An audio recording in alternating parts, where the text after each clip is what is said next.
So what we're going to do, in theory, is then start meditation in about half an hour. Is that good? Excellent. Very good. Are you sad? Why? Because the retreat is ending. That's why you should feel sad. Are you sad? Gerald, are you sad? No. Why? Because you're going to go home now. I always encourage people to take the photograph of retreats in the middle of the retreat, because that's much more honest. If it's the end of the retreat, you always see people so happy, even though it was a tough retreat and they're having so much pain. They're very happy. Why? Because they're going home now. So during the beginning of the retreat, my retreats at the beginning, people are always miserable. Are they? Because they haven't been meditating before. When's the best time to take a photograph? When's the best time to take a photograph of a monk? Straight after lunch. That's when they're the happiest. Is it the same for a nun? Okay, maybe not. I'll stop wasting time. Let's look at some of the questions quickly. Oh, very nice. Who did that? Yeah, well done. During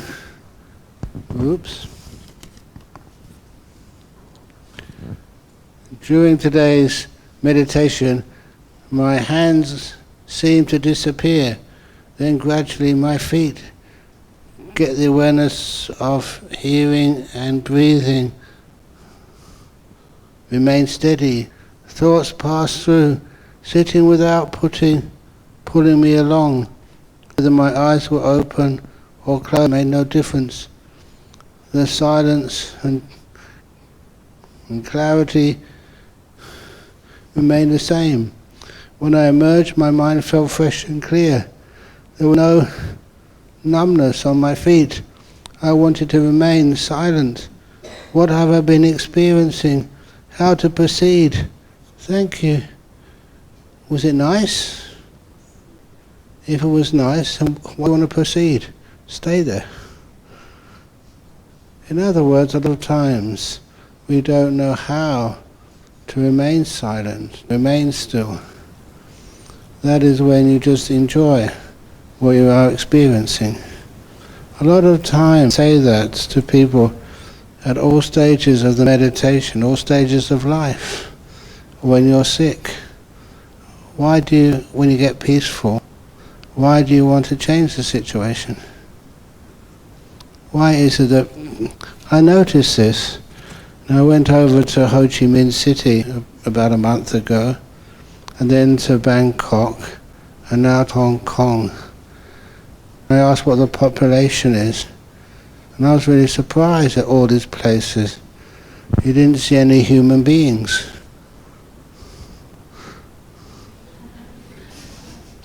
What did you see? Human doings and human goings.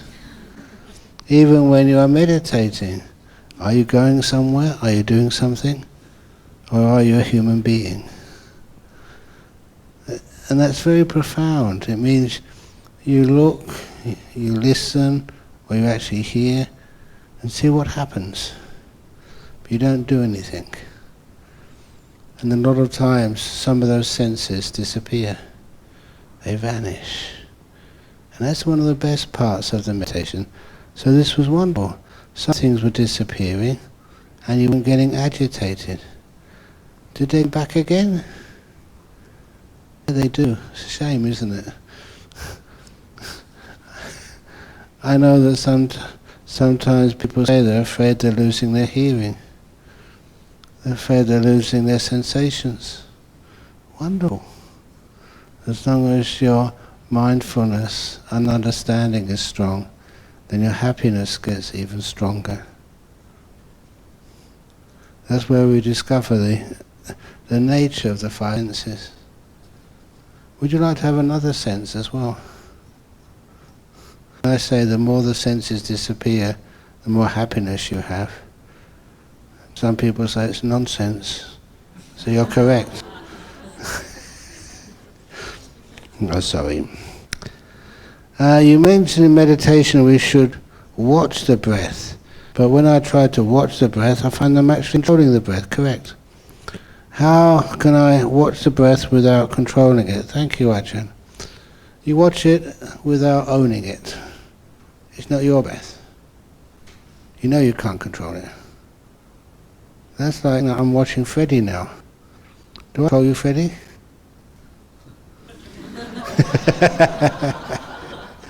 I think you're more like you control me. So that's how you watch without controlling. Don't be an owner.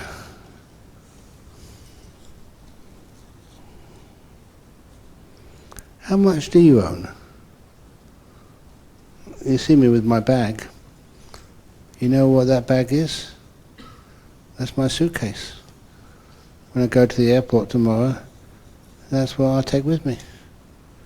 Hardly anything else. Isn't that nice? Taking all your possessions with you. And the possessions are light. I don't need many possessions, because you supply them for me. How to accept pain in life without losing hope? I often feel like life is overwhelmingly painful. I'm afraid of revealing my condition in front of other people. Could spend much effort concealing them. I feel exhausted and don't know what to do. The person who had the most pain, which I knew, there was a facility over in Perth, where I spent most of my time, and in that facility they had a way of describing to others what the pain felt like. It's okay to say I'm hurting, but what does that mean? And sometimes I hurt a lot, sometimes hurt a little. But what they did was to take CT scans of his brain and see how much lit up there in the pain centers. And they said the amount of pain that you're experiencing all the time is equivalent to having your arm cut off with a saw, not a chainsaw, an ordinary saw, with no anesthetic. And that's proven by the results of the scans we do when you're experiencing this bad pain. And that was actually a wonderful way of describing it, is reality which was given to him by the doctors and nurses using machines rather than your own feelings, your own interpretation. But then he was one of the happiest men I've seen, because that degree of pain meant he really started to understand what pain is.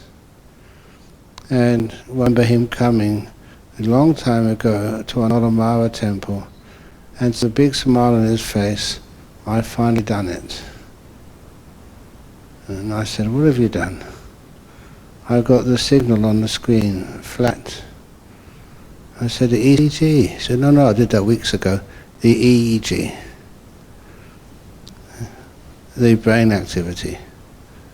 To be able to experience such pain but be so still, so peaceful, that nothing moved. And he said, "That's why I'm smiling at you now." And he said to all the people in the back over there, "You've never seen them before."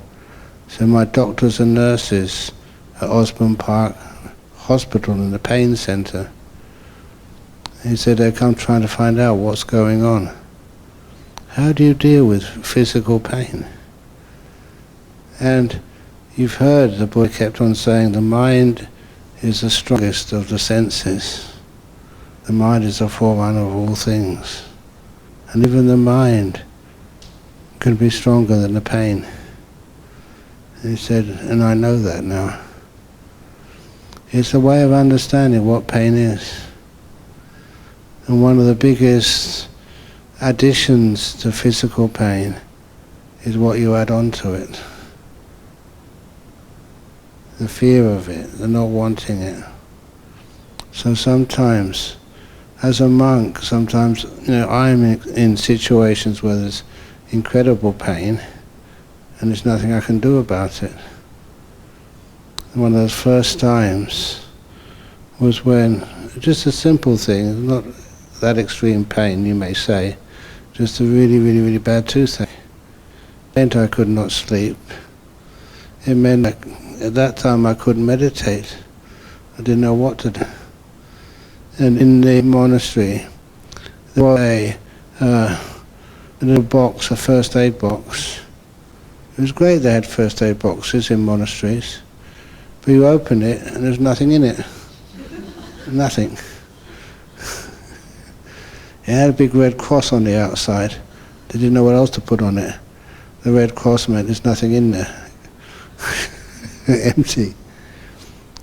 But a lot of times you try everything you know when you have pain to try and overcome that pain, and you can't.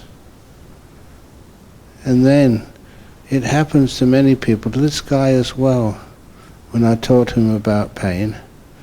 Sometimes you give up. I don't mean suicidal. I mean you give up trying to change things, and you accept this thing. You let it be. And letting it be, if you really do it properly, what I found was kind of stunning. It's not that the pain sort of is tolerable, it disappears. Sometimes you're a prisoner of your senses, and you don't have to be. Even very, very strong physical pain can disappear in a moment, which is weird. But when you experience that, it's only it's not really strong pain, having a toothache. It was keeping me awake. One moment it was there, the next moment it had disappeared, vanished. I like those experiences in meditation where feelings, sight, sounds, they're very strong, very loud, and then suddenly, when you have the right attitude of not fighting, not giving them importance, and making them stronger, they get so weak they vanish quickly. That is possible. And the time when that first happened, the wisdom from that was that not that I'm strong, but that pain, no matter how intense it feels, is you're able to let go of that as well. You let it be. You don't fight. And sometimes I've heard stories of like people in wartime. They sometimes, have operations done, have their leg cut off or something by the doctor without anaesthetic because there's none left. And it's amazing what can be done where you don't feel pain. Other times I can just put a plaster on a wound you may have, a band-aid, and I say, oh, this looks terrible, this looks terrible. Wow. I still remember when I was a school teacher for 1 year, and in science, we all said when we were learning the trade of being school teachers, they asked, can we please have a doctor and a GP to come and teach us what to do if one of the boys or girls, they put like the protractor in the electric sockets and they electrocute themselves. What should we do if someone spills a bottle of concentrated sulfuric acid over themselves? What should we do if you find somebody on a sports field and they break their leg? And that was something which nobody taught us as science teaches, but we know that sooner or later it will happen. So we wanted to be prepared. We've got this very old GP who volunteered to show us. And one of the things he did, he took a thimble and he filled it with blood, human blood, and he got like a white cloth and he threw it at the cloth. And the blood soaked that cloth, and so much of it actually spread. It looked like somebody was dying. Even a small thimbleful of blood spread so far and made us scared. And he said, if that ever happens and you see a kid and his jacket or something is so soaked with blood, it doesn't mean he's lost that much, just the blood spreads. The blood spreads. And he said, one of the most important things you can do to save people's life, I'm sure there's many doctors and others, if you see someone wounded, he said to us, lie. I kind of, that struck me. He said, why should we lie? Tell them, oh, it's only little. Don't worry, it's okay. And even though if that was you think, I'm going to die, I'm not going to be able to walk again. Because when you overreact, the shock mechanism starts to happen. And it's a shock which kills. A lot of the time, not all the time. Sometimes you deserve to be shocked what you must have seen. But nevertheless, he said, lie to the little kid, oh, you're okay, it's only a small thing. When you see his leg almost separated from his body. So I remember those little pieces of advice, how to deal with pain and how much we add on to it, and how much, if we learn how not to worry, be in the present moment, to let go, how much that pain can disappear. And that's important to know, because there are times in your life we all experience extreme pain, and that can scare us so much. Now you can do operations and stuff, or experience operations without any fear. You're much more likely to survive. Anyway, that's very inspiring, isn't it, talking about pain? Let's see if there's a better subject. Can you share how I can prolong my meditation duration? After practicing sometimes, I can still only meditate for 15 to 20 hours? No, minutes. And I just come out. How can I practice to prolong the meditation period? Thank you. I know one thing I used to do when I started meditation. When I was supposed to come out, I asked my mind, not me, do you want to carry on?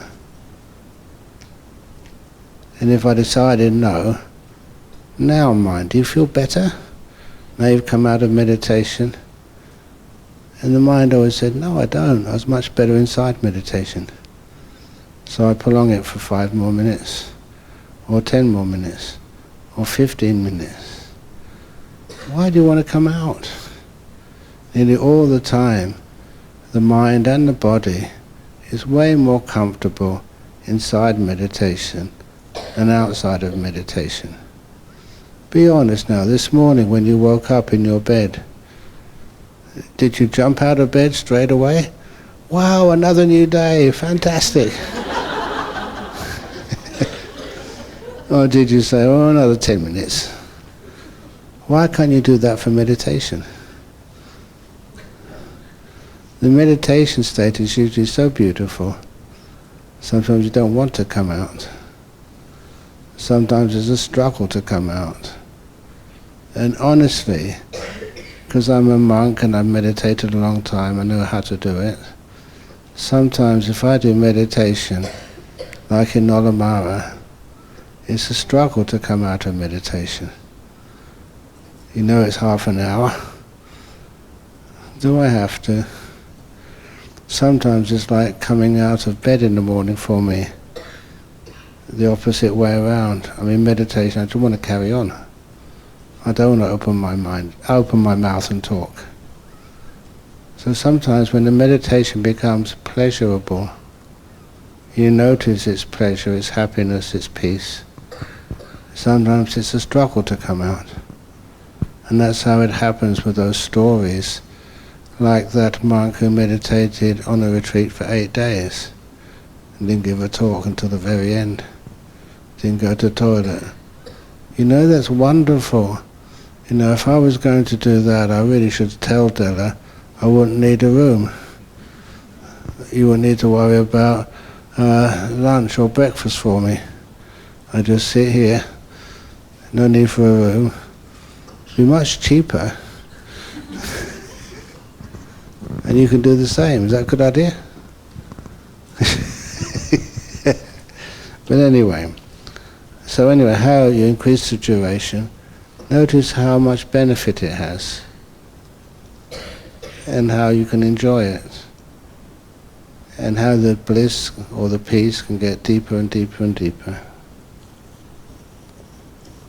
Well, that's nice. I can't find... Oh, you know, that was a shame. Because I lost where I put my clock.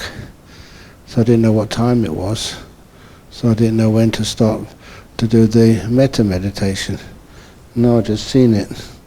That was pretty stupid of me looking for it, wasn't it?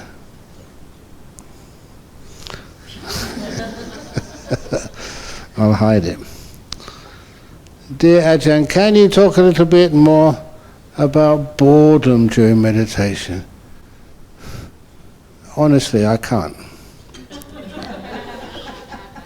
I've got no experience. Honestly, I really enjoy meditation. And okay, and it may not be the deepest of meditation, it's just you've gone into your wonderful heavenly realms. But even just ordinary meditation, when it's not that deep, I never get bored. Crikey. It's too pleasant. One thing which I was taught, and I did notice, the meditation, when it's done properly, is very enjoyable. Do you ever get bored, I don't know, like eating? You do get bored eating? Do you get bored like chatting?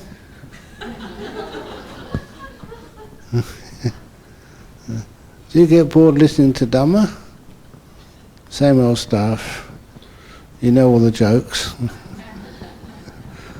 A lot of times we become bored, because we're looking for something else rather than appreciating what's right there in front of us. We like to capture things rather than enjoy things. I remember one of the examples which changed much of my life in meditation. Still as a layperson, I was visiting the north of India, and I went there, one thing which I wanted to see were the Himalaya mountains. Live, real, not in a photo. They looked so beautiful. I wanted to see them with my eyes. And I was so dumb. This is what happens when you go to universities like Cambridge. You think you're smart, but you ain't. I went during the rainy season, the monsoon season. The whole northern hemisphere, the northern horizon was covered with clouds continuously. I should have done some research. But then I thought, there's no way I'm going to see those Himalaya mountains.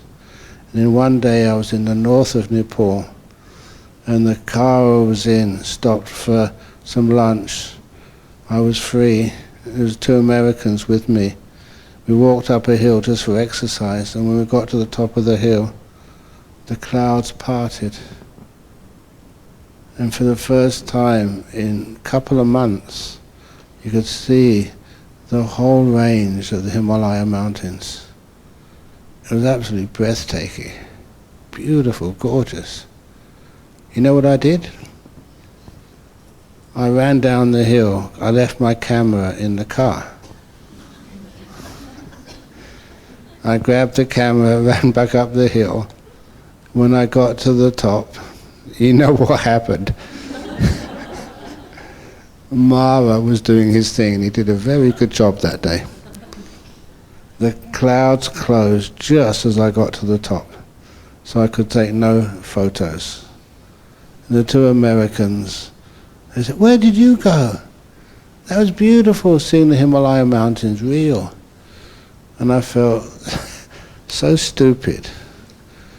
There I was, having my chance, and missed it because I wanted to capture it, in a camera. So to this day, have you ever seen me with a camera? I learned my lesson. Have you learnt your lesson yet? Why do people always like taking photos? Why? I can't understand it. You cannot capture reality. You miss all those beautiful moments which come straight after. Just like meditation, you can't capture this moment. You let it go. And always, in my experience, a more beautiful moment will come. Don't capture that. Let it go. Let it go. Carry on letting it go until almost everything goes. And don't try and capture anything. Does that make sense? Okay. That's the first sensible thing I've said this afternoon. You never get bored. Who wants to see a photo? The photo is nothing compared to reality. But photos can be scary. No. What the first scariest photo I saw was in Indonesia. They took me into this bookstore, Gramedia. It was basically the head office, or the head bookstore in the whole of Jakarta. And as I walked in, they didn't warn me. And I thought, hey, there's me over there.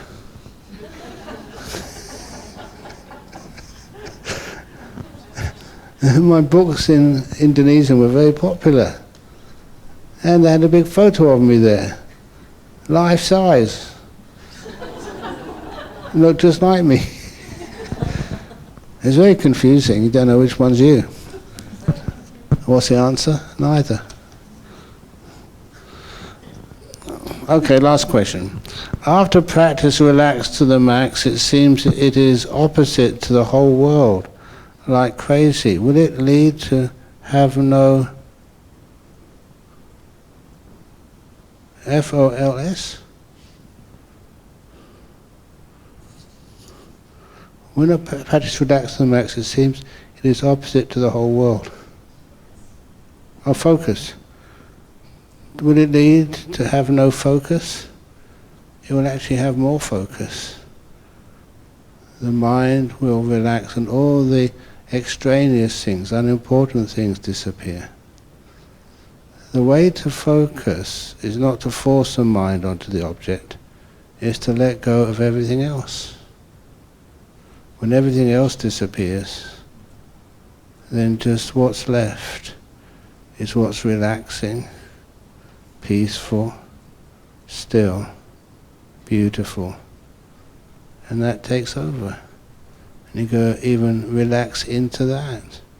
You go inside of it. I haven't told that story, which I'm sure you've heard many times before, of the 1,000-petal lotus. That's a beautiful story because it says the next stage of meditation is right inside that part of meditation you're doing right now. The jhanas. right inside of this, right now, what you're experiencing. So you tend to relax, and all the useless stuff on the outside vanishes, and you feel you're going inside. And what's on the edge of that inside disappears, and you go deeper inside. The path of meditation is a disappearing act. That's why the book which I wrote after Mindfulness and Beyond was called The Art of Disappearing. And that's a deeper book on meditation. You disappear, and things on the outside disappear, and things on the outside of that disappear. And then you go deeper inside, where you can relax totally. How can you relax when your eyes have to do their work? How can you relax when you have to hear? How can you relax when you have a body which is sensitive to heat and cold and pain? When those things disappear, you can really know how to relax. That's why, and sometimes I thought as an elderly monk now, at least I'm getting more old, and then what's my future as a meditator? Is it going to hurt more and more and more? The knowledge is that the body will hurt more and more and more as you get older, but you go inside of it. You go to that place where you can't feel pain. This is how Ajahn once told me personally how he overcame his malaria fever. You know, it was one of those diseases forest monks in Thailand all had to endure. Because, you know, you were in the forest all the time, there was no real protection, and everyone caught that disease. And so he said that one day he was having a malaria fever. Instead of trying to fight it or lay down or take something to try and lessen its effects, he just sat there. And he said it was like sitting in the middle of a forest fire. And the fire got hotter and hotter and hotter. It was, you know, almost unbearable, but where he was sitting, it was like a place right in the center of it, where it was cool, like the center of a cyclone. You know, in places where they have those storms, the winds ravage, they're incredibly strong, but right in the center is perfectly still. And that's where he said he was sitting, in the still spot, in the middle of this raging fever. So he could actually handle it. But he could also sense he was getting hotter and hotter and hotter. And then it exploded. And after it exploded, that was the end of malaria for him. Never had the fever again. I kind of like that simile. There's no medications. You're just letting the fever get as hot as it wanted. But it didn't affect him because it was right in the middle, stable, and then it vanished. Even though it was so hot, I thought that was such a cool story.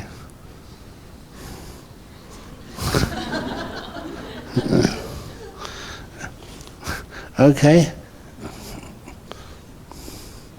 Okay. Shall I start okay, just one more question, and then I'll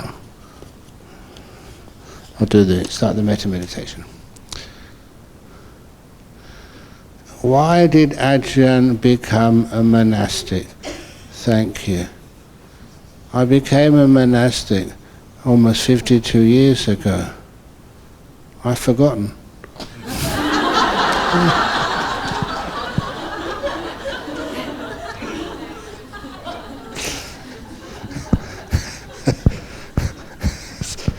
But the real answer is why don't you become a monastic? It's an obvious thing to do. It's beautiful peace, encouragement, support to practice meditation. What surprised me is it made so many people happy and so many people wanted to help and support. That's wow. The same as the two nuns here. Thank you for being nuns. We want to support, I want to support you as well. And this is one of the reasons why I can't understand why people don't want to become monastics. Sometimes I suggested this in many places. You know, at school and university, at the end of the year, they have all these organizations have recruitment drives. There are little stalls at the universities, to try and get mathematicians to join their insurance companies. And I don't know why we don't start doing that. At Hong Kong University and Chinese University in Shatin, at the end of the year when other people start recruiting, we put a stall there out for monks and nuns. Become a monk. See the world. And that's what you do. Bliss out. Be healthy. Earn no money. I don't put that down there. And so, now, sometimes people ask me, how much do you earn as a monk? And I say, the salary is out of this world. And that's true. I'm not lying. Out of this world into other beautiful worlds. And the insurance policy. If you die as a monk or a nun helping serving others, wow, the insurance payout you get is extraterrestrial. It's a nice, I know I used to add a few other things onto that. Just the peace and happiness and the safety. So maybe that's a suggestion for Biff. Do you have those recruitment stalls at universities? Do you have Buddhist stalls? Come on. Actually, you have to tell Walter. He's built a monastery. How many nuns in that monastery? Only monks. He's monastery. He didn't tell me that. I'm going to tell him off. Okay, but anyhow, even for monks, would it be good to get more monks in Hong Kong? More nuns? You think that's a good idea? Yes. All those who said yes, please volunteer.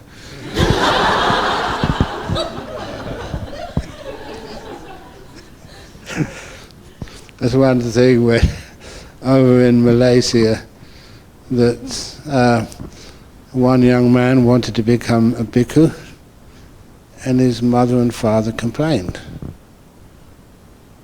And that's when, he asked me, how can I so change this? And I told Venerable K.C. Dhammananda when he was still alive.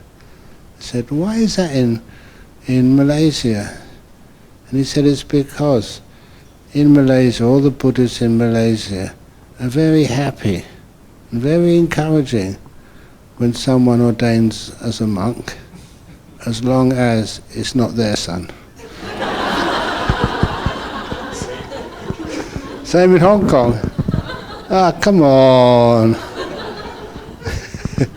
Anyway, okay, I did promise I'd do some metta meditation now.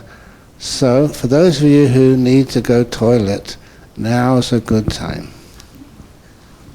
Or just get up and stretch your legs and relax to the max, or even more.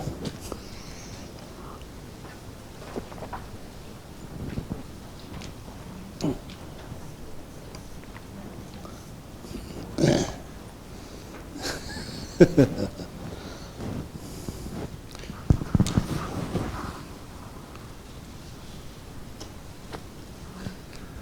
know, sometimes I think it's counterproductive when you ask everybody else, may all beings be happy and well, and you're sitting here with sore legs. Please remember to give that loving kindness to your own body as well. May my legs be happy and well. May my robe not be all stuck together. Excellent. While we wait for most other people to come in, we can take advantage of these few minutes by sitting comfortably, closing our eyes, and making our own bodies peaceful. Practicing loving kindness by being kind to our body.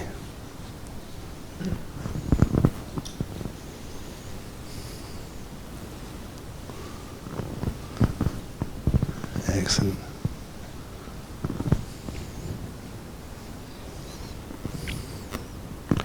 I will not begin the formal meditation until the others are in. Otherwise it's unfair.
So to begin with, you can check how your body feels.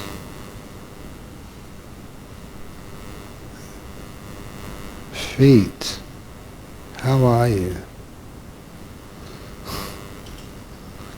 Sometimes I think I'm being mindful, but when I ask the question of how, say, my feet feel, I feel they're not properly position, so I'm now going to move them.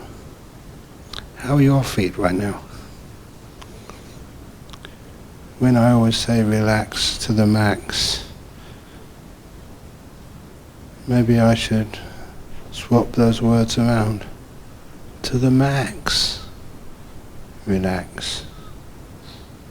Ordinary relaxation, you can do better than that.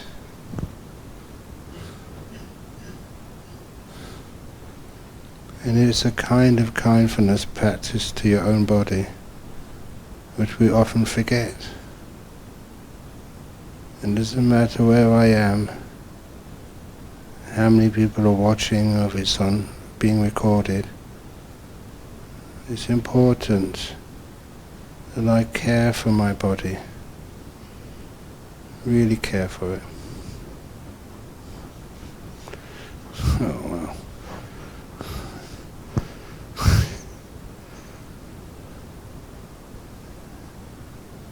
And I keep looking at my legs.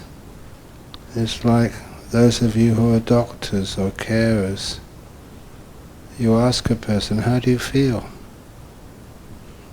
And it's not just what you do, it's your attitude of kindness really helps. When people look at me and say, look, I really care about you, how are you feeling?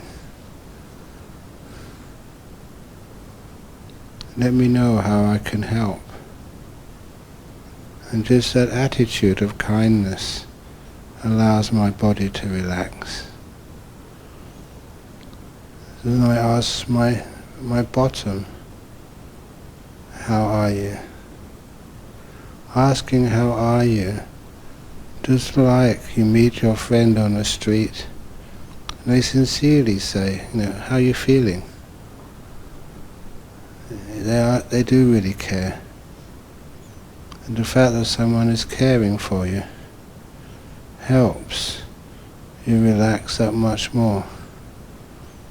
If they are, say, an enemy or a soldier you're fighting a war with, you can imagine how you feel.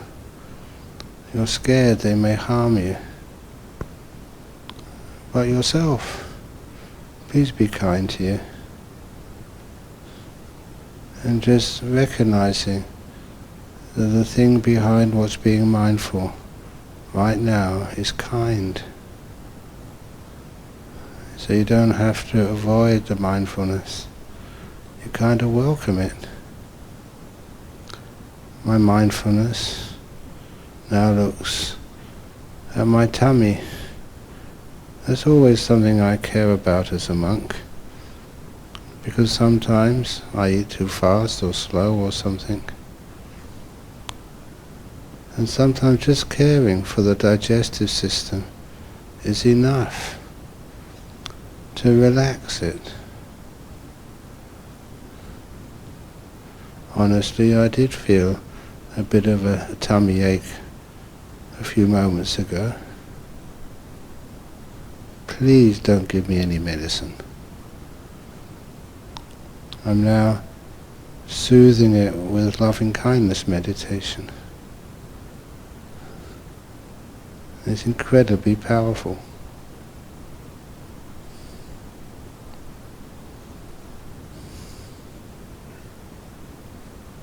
How's your back? I can feel my back now. Once I ask the question, I get the answer. Once I have the answer, if there's any problem, you know from experience what to do.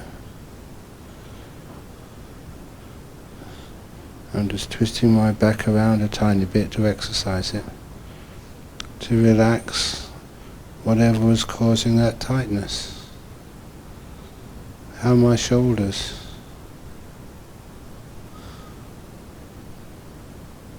I get a lot of pain in my age from shoulders, but I also know how to relax them before meditation. So all that tightness, that tension vanishes.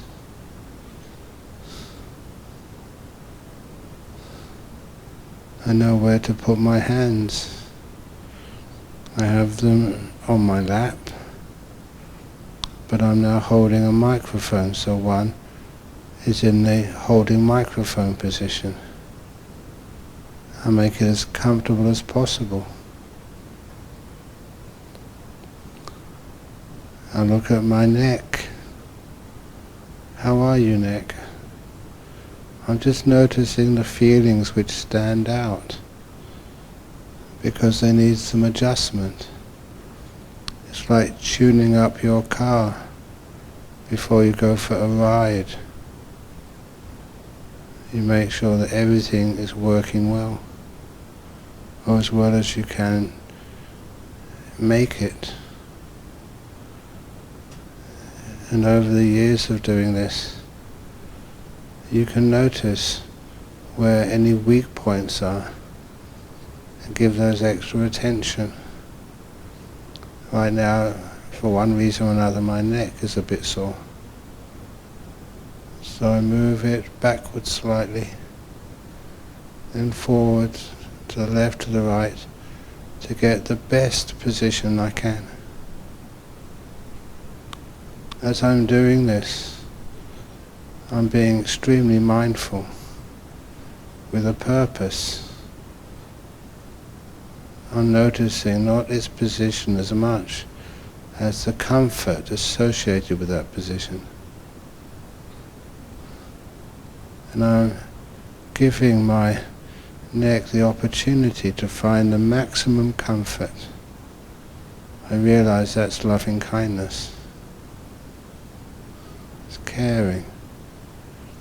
I'm taking the time to care for my own body instead of caring for somebody else's. This is when you're caring for your own body. You learn so much. And even if you have to care for others afterwards, like patients in hospital, or like cats, or like husbands, you learn first from yourself.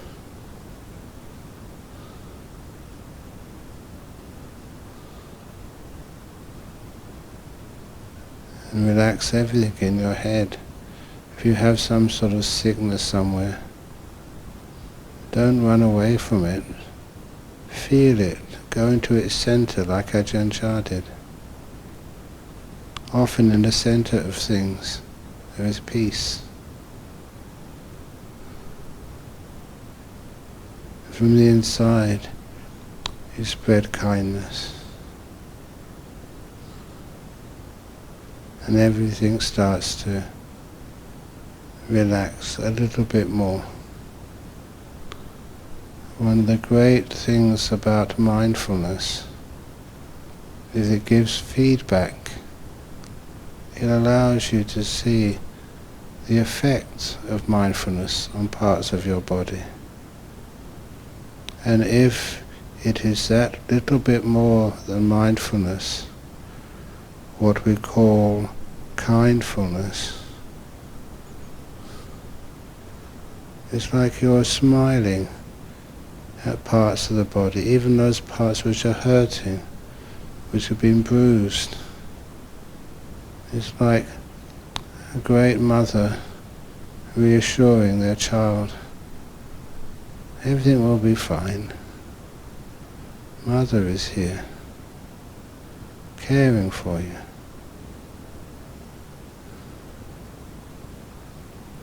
And it's not only the person giving loving kindness is opening the door of your heart. You too are opening the door of your heart to receive that peace caused by kindfulness.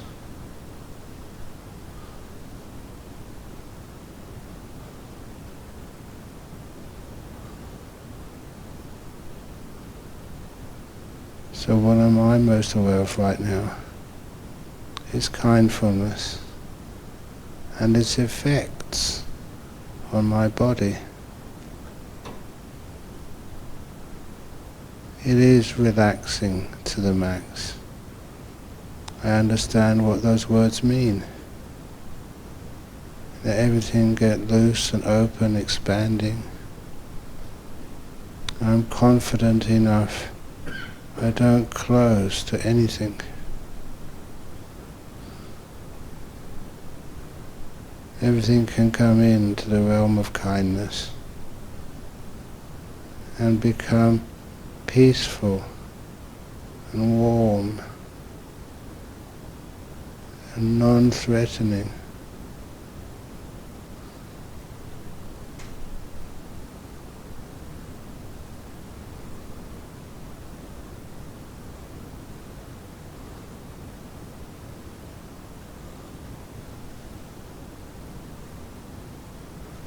I still remember that story of this monster who came into the Empress's palace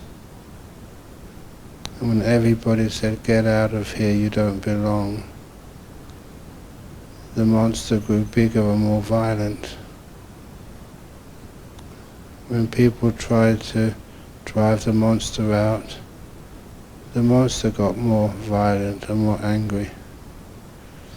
And eventually the Empress came in, and she saw this huge, ugly, violent, dangerous monster. And she was the first person to say, "Welcome. Welcome, monster. Has anyone got you a cup of tea yet?"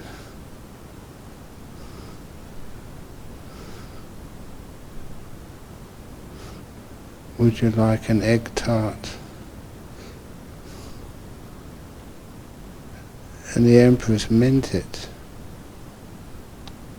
And because of the Empress's kindness, the monster shrank a little bit. It was less violent. And all the people in the palace realized their mistake. They started asking the monster, "Would you like a pizza?"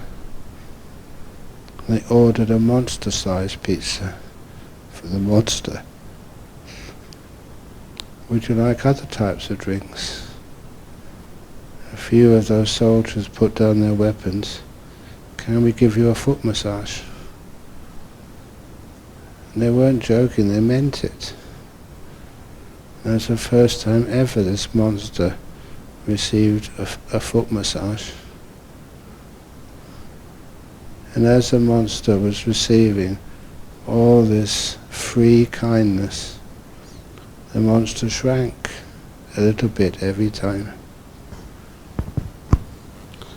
And soon the monster, you could see the monster's face was smiling, was calm. People realized it wouldn't harm anybody. And as they gave more kindness, the monster soon grew so small, so tiny, that one more act of kindness and the monster shrank and vanished completely away.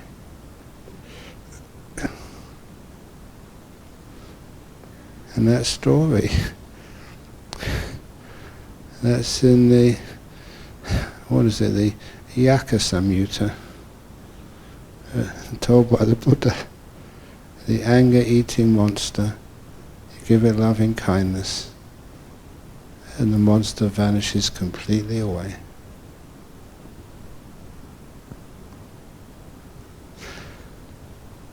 So I'm giving that loving kindness to my body, and that body is relaxing to the max.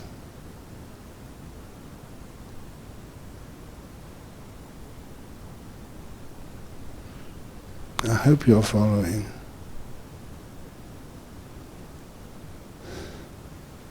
And when my body is now very, very relaxed,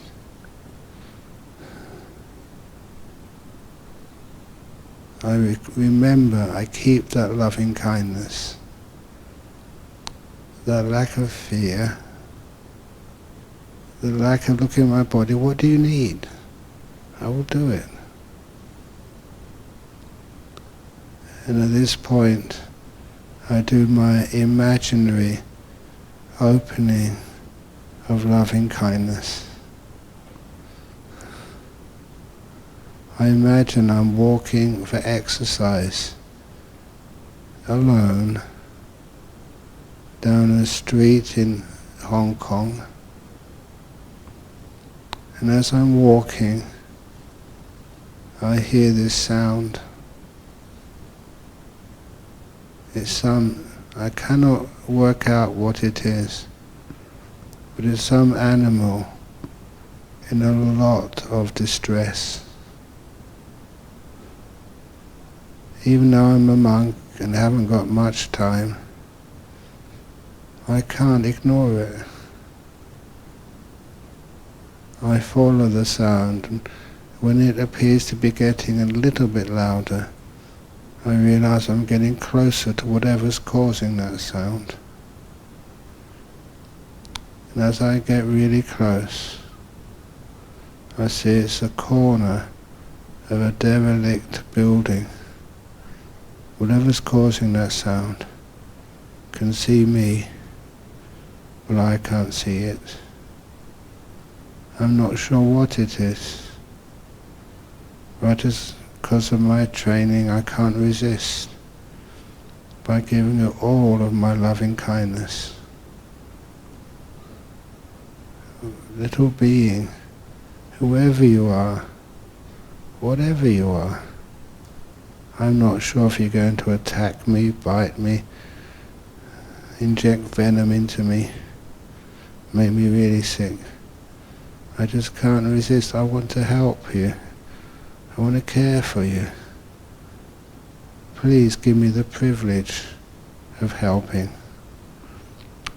Just like in my life, many people help me. And I say, no, please, I don't want to harm or make your life more difficult. But I understand it when you say, no, we want to help. Little being, whoever you are, wherever you are, I, this old monk, want to help. And I see from the source of that sound, a little head poke out, very slowly, emerge from the shadows. I see its face. It's not dangerous. It's suffering. That little being I recognize as a kitten. I do have an affinity for cats. I love them. And when you see that little cat poke its tiny, scared, hurt head out from the corners of the darkness, I kind of contemplate what sort of pain and rejection it's been feeling. My loving kindness gets stronger. And for me, I practice loving kindness from my heart. I imagine it to be these rays of golden light flowing through my body from my heart. And it makes my skin tingle. And it's an imaginary being. And still the skin tingles. Dear little kitten, honestly, the door of my heart is open. Please let me help you, protect you, feed you, give you gallons of milk to drink. I don't know where I'm going to get it from, but I'll find it. Let me heal you, let me protect you. Tiny beings need protectors. And I say it with such sincerity. This little kitten pokes her head further out towards me. You can see on her face, or maybe it's just my imagination, but I can see it. It's beginning to trust me. And as I look at its body, it's unlike other kittens I've seen. It's really dirty.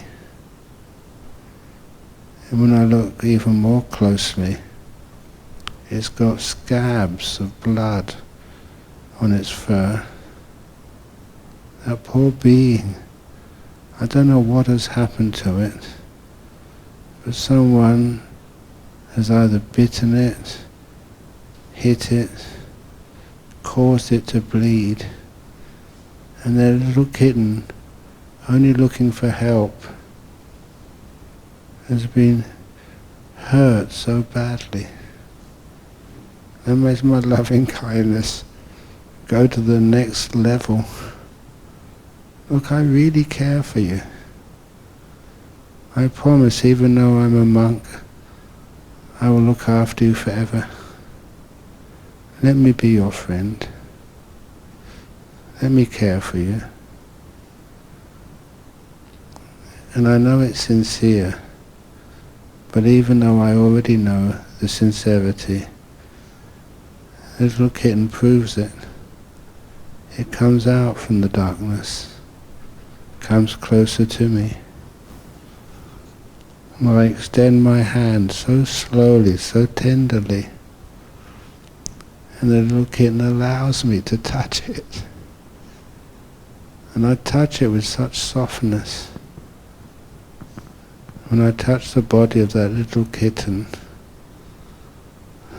you can feel only bones and dirty fur. I don't know when that cat was eaten. It's been a long time ago. And even though it must be so hungry, I can understand it's not thinking of food. It's thinking of having a friend, a protector, a human being with a bald head. I will protect you. I will care for you. We're different species, but nevertheless loving kindness does not see separation between species or age.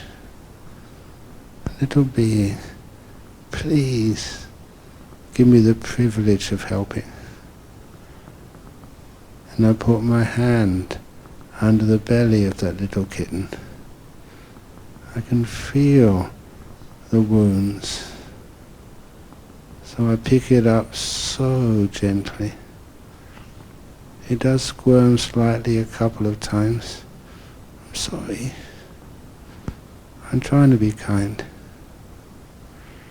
The cat accepts, forgives, and allows me to pick it up. The amount of courage that takes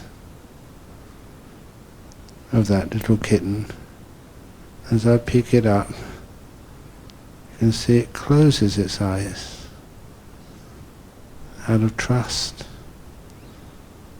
And I pick it up the softest I've ever picked anything up in my life. And I bring it to my chest, which has warmth.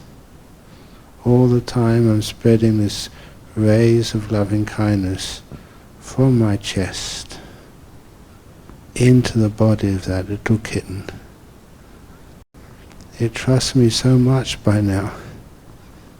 I can bring it to my own body and warm it and hold it.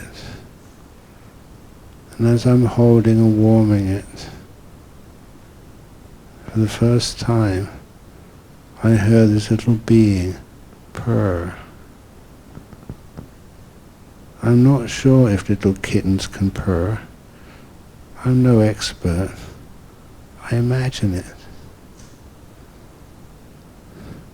Dear little kitten, even though you are so hungry, thirsty, and hardly any flesh on you between your bones, your fur is dirty, still got wounds on it. Little being, you need to rest. The food, the milk, whatever you need, the medications, they're coming. I will promise you that. I do not break promises. And the cat knows that. It falls asleep. It falls asleep maybe for the first time in a long, long time in my arms, as I still pour not milk but loving kindness from my heart into its body. And I can feel these rays of loving kindness like a golden light from my heart through my chest into its body, going down to every leg, down to its tiny pores, through the whole body, to its tail, small tail, to its head, to every whisker, to its ears, to its eyes. And every time I pass through a scab of blood, may that wound not hurt. May it heal. And I keep doing that. Dear little kitten, the door of my heart is always open to you. Other monks might think I've gone crazy. Other monks might wonder, where's all the milk gone? It's yours, little kitten. All these imaginings bring up such a softness in my heart. I use that little kitten as an object to begin loving kindness. And once that kitten is at ease, I ask its permission, and I go on to a real person. A real person, one of my monks over in Perth, I've just been informed, is suffering.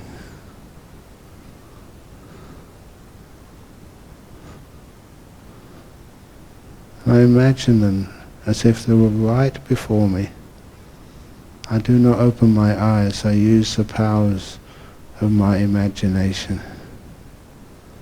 And I give him huge amounts of my love, my kindness. I zap him in his heart. I say zap him because it's quite strong right now. And up into his body, up his arms to his every finger, his left hand and right hand, down his legs to his toes, up to his heart, to try and stimulate the power which lies in each one of us to have kindness and care, in this case for his own body, up to his head, his eyes, his bald head. You do not have to be afraid. You do not have to feel embarrassed. The door of my heart is so open to you, fellow monk. I care for you. Other people might feel I'm crazy, that's not what a monk should do, but I'm doing it. May you be confident and healthy and have a successful life as a monk. Meditate deeply. Feel the great joy of caring for others. May you recover and be as joyful as the heat of the sun in Australia.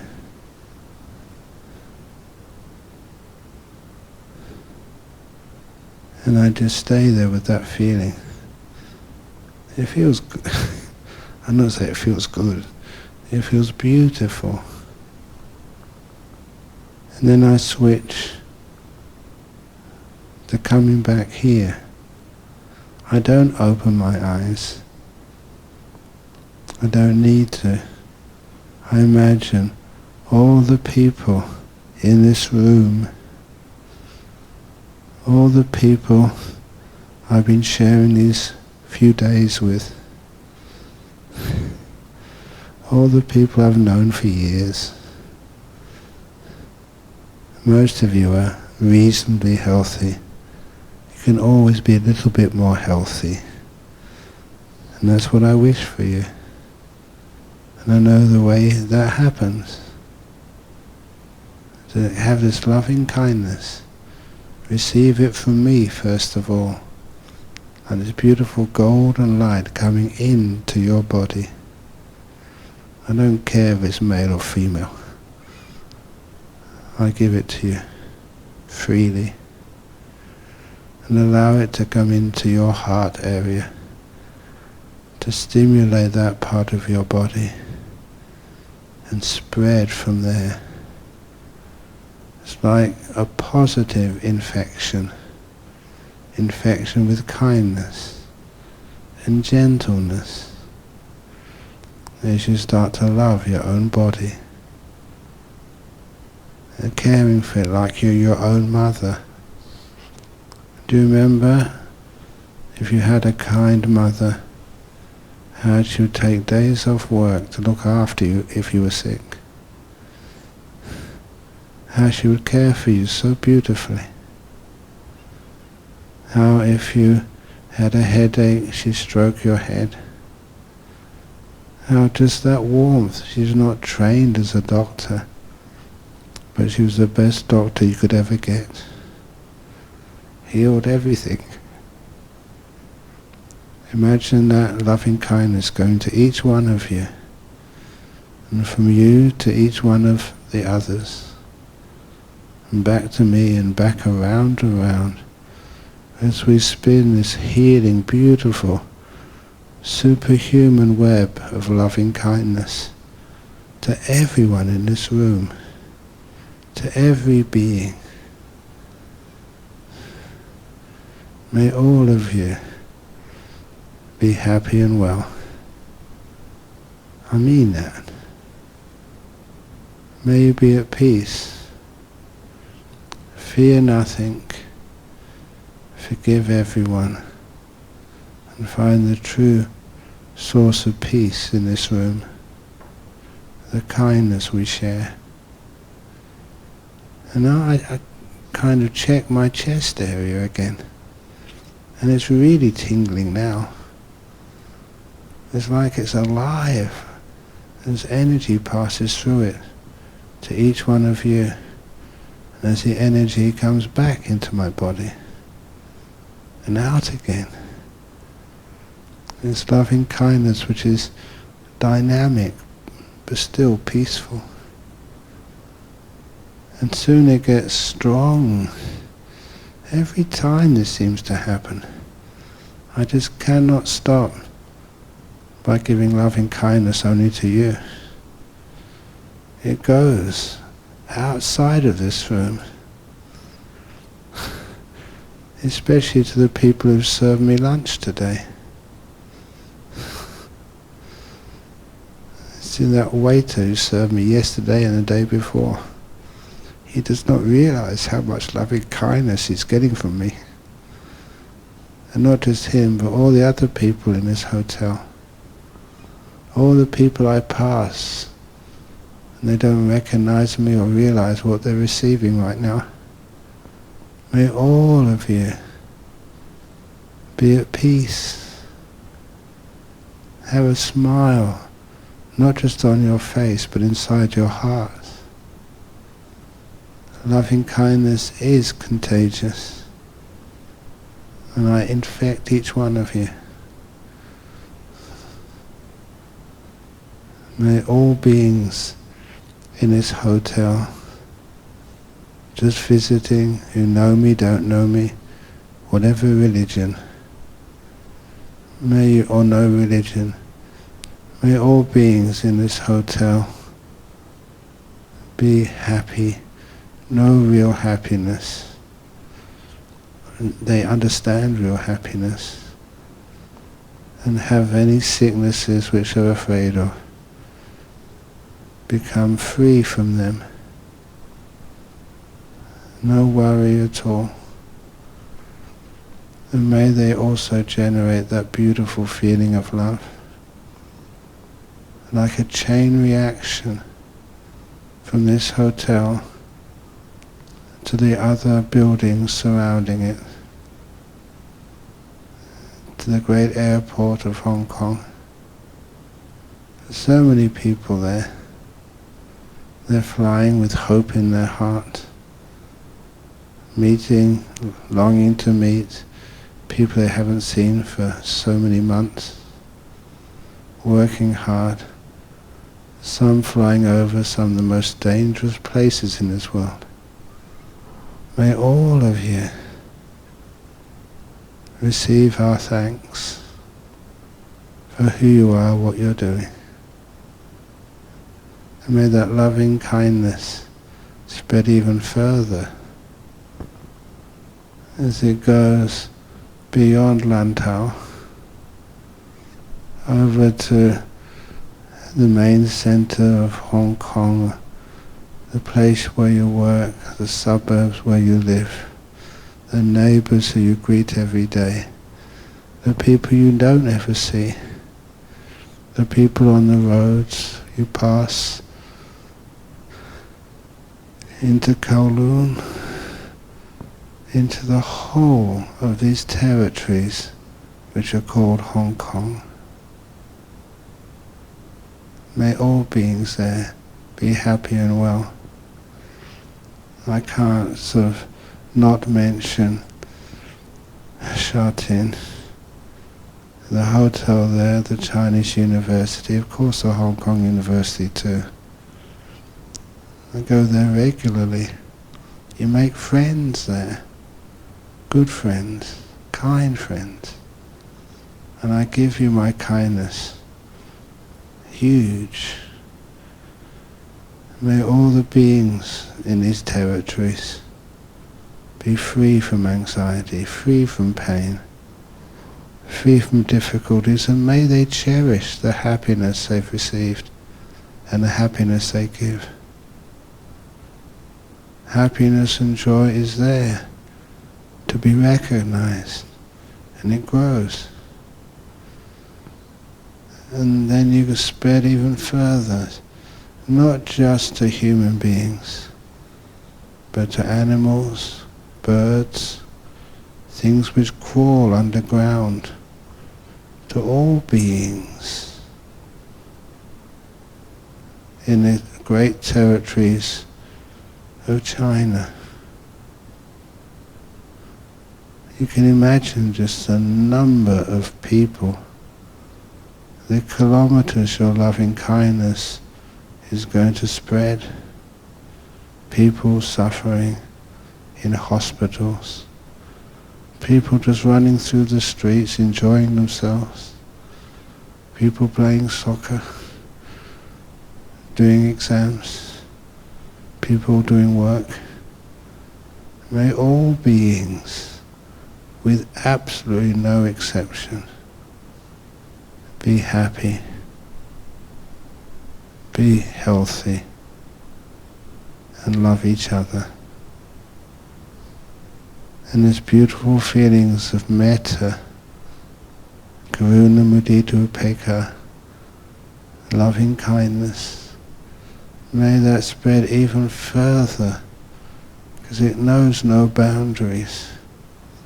Loving kindness never needs a visa to check when it goes overseas. To all the people in Asia, in Russia, Japan,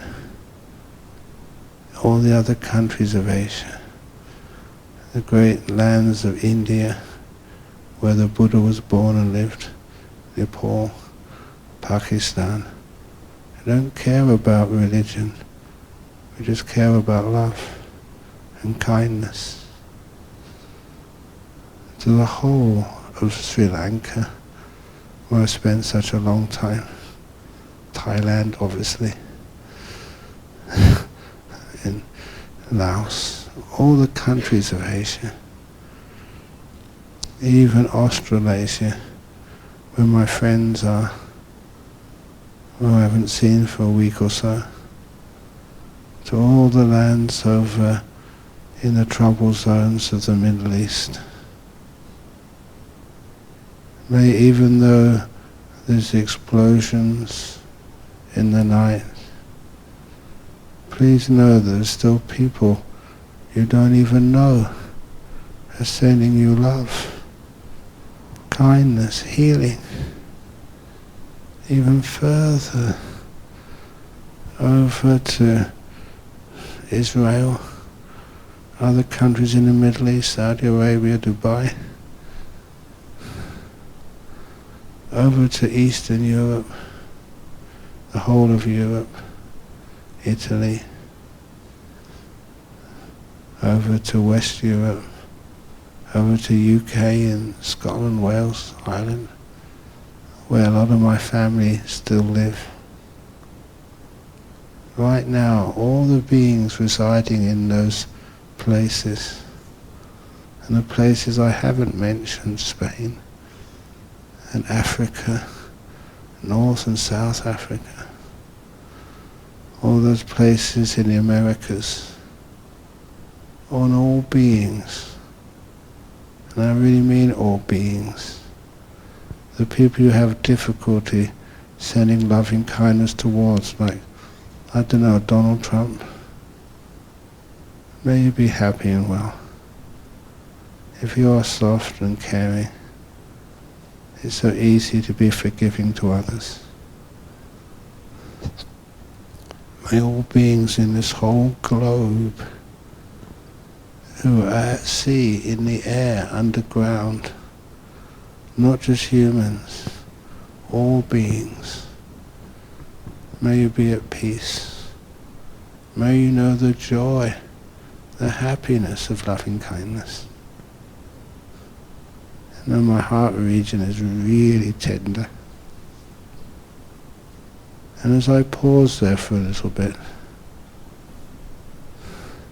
I recall there's one person I've missed out. Me. This man or this woman, whoever you are, who you've known all your life. Can you imagine that being? As if you're standing outside of him, her, looking at them. You're not trying to find fault with yourself.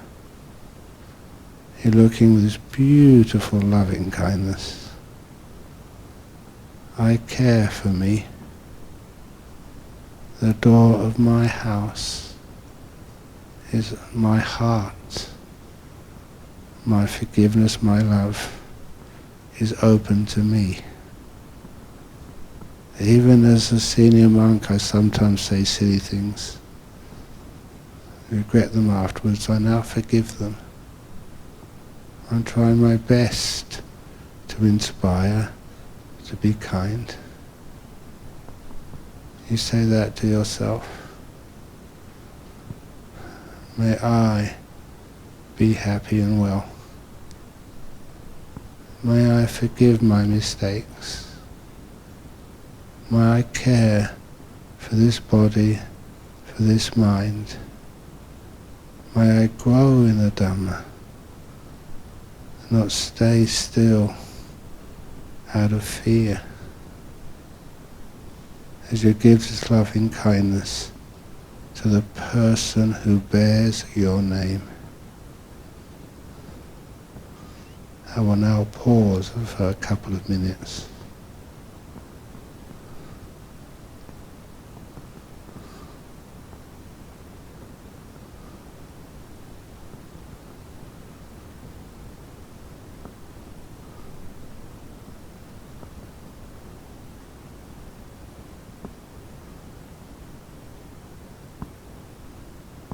And now, to conclude the loving kindness meditation, which can't really be ended,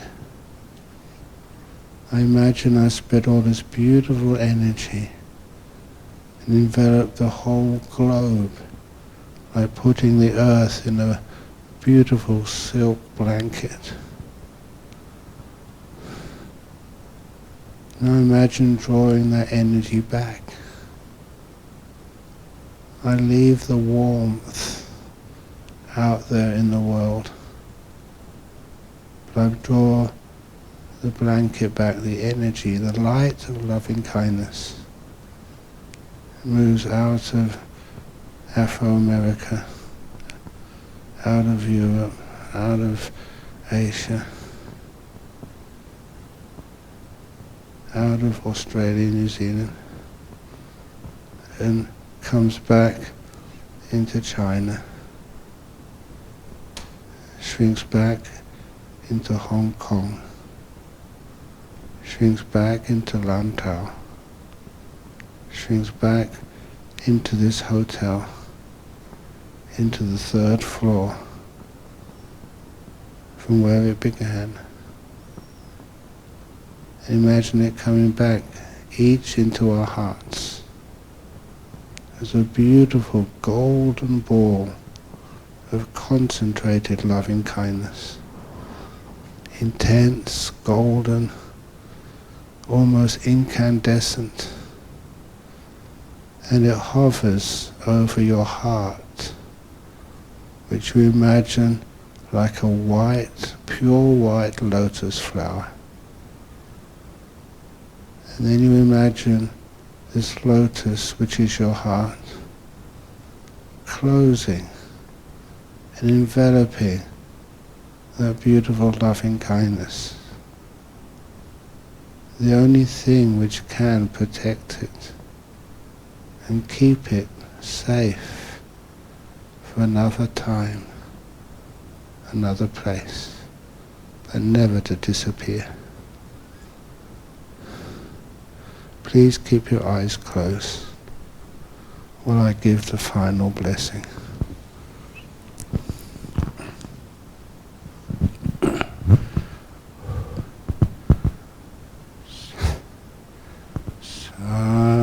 Sabalogo vinimuto, sabasantapavajito, Sabavera matigando niputo chatuang bhava sabitio vivachantu sabavogo vinasatu mate bhavan vantarayo sukhi dikayugo bhava Apiwadan hasilit sanichang Uttapachalino Chataro Dhamma Vatanti Ayu Vano Sukhang Balang. Thank you all for listening. Whew.